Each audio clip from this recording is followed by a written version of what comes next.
Je suis donc un malade de Parkinson qui a été diagnostiqué il y a 7 ans. À la suite de ce diagnostic, je me suis investi dans France Parkinson pour animer des groupes de parole. Alors il se fait donc avec l'équipe professeur Azoulay. Donc ça se fait à l'hôpital, là, à l'hôpital, à Timone, de Marseille, avec une équipe experte, avec une neurologue, une psychoneurologue, un infirmier spécialisé dans la maladie de Parkinson. Alors cette formation se fait auprès d'un petit groupe de personnes et il y a donc plusieurs semaines et il y a plusieurs phases où on apprend donc un peu rationnellement la maladie, ses symptômes, sa traduction neurologique, enfin les déficits neurologiques, et ensuite il y a la partie connaissance et il y a la partie action. Et la partie action va consister à dire qu'est-ce qu'on fait face à la maladie. Il faut apprendre à se connaître par rapport aux préconisations du neurologue et les effets que l'on a pour soi-même. J'ai des connaissances générales, ça se passe généralement et en moyenne comme ça, mais pour moi il peut y avoir quelques exceptions que je dois apprendre à gérer. C'est d'abord une démarche de lucidité. On apprend à mieux connaître sa maladie, on apprend aussi à mieux la maîtriser dans le quotidien. Connaître, c'est aussi permettre de s'adapter, pas sans difficulté. Ça n'a rien d'une problème de santé. Et je dirais d'être un peu moins dépendant du caractère douloureux physiquement et psychologiquement qu'entraîne la maladie. On sait, donc on rationalise. Pas totalement, mais on rationalise quand même. Et ça me paraît très important pour le malade lui-même, mais aussi pour l'entourage. Parce qu'on n'est pas malade seul.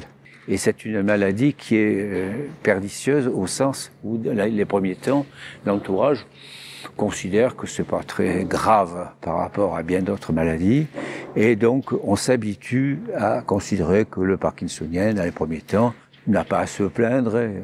On ne se préoccupe pas de son mal-être, avec le risque, quand les phases ultérieures nous parviennent, qu'on soit ignoré ou voire dévalorisé un petit peu par abandon ou par par indifférence. Voilà, je cherche un peu mes mots, excusez-moi. Il y a souvent un malentendu qui s'établit entre l'aidant et la personne aidée, c'est-à-dire le malade. Quels que soient les rapports affectifs, l'aidant est en général un membre de la famille et il est bien évident qu'il a lui-même à s'adapter à une situation qui est insidieuse parce que progressive. Bien souvent, il peut y avoir une incompréhension du type « tu veux pas le faire ça » ou « tu peux pas le faire ». Ça permet aussi d'éviter le phénomène de maternage excessif où le malade, un peu désespéré par rapport à cette maladie, se laisse un peu couler dans les bras de son accompagnant avec tout ce que ça comporte comme privation de liberté.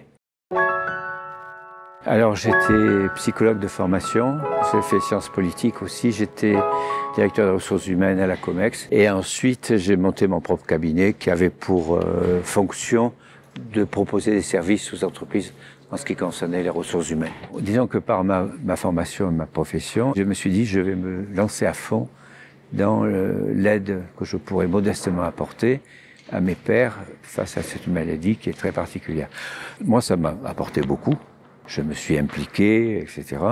Et ça m'a permis aussi, je crois, de comprendre quelles pouvaient être les difficultés d'adaptation les plus diverses, et en particulier d'apprendre l'aspect psychologique qui est souvent ignoré ou minimisé dans le monde médical ou autour du monde médical. Bon, il faut quand même dire la vérité, les groupes de parole, ça permet aux gens de s'exprimer entre pairs. Et il n'y a rien à faire. Un malade de la maladie de Parkinson, il ne va pouvoir s'exprimer que face à des pairs. Et le fait de pouvoir s'exprimer, de pouvoir même parler de ses angoisses, de ses difficultés personnelles, est quelque chose qui soulage beaucoup les personnes présentes et qui crée aussi un lien de confiance. Je ne suis pas seul. Et le fait de ne pas être seul est quand même quelque chose qui est rassurant.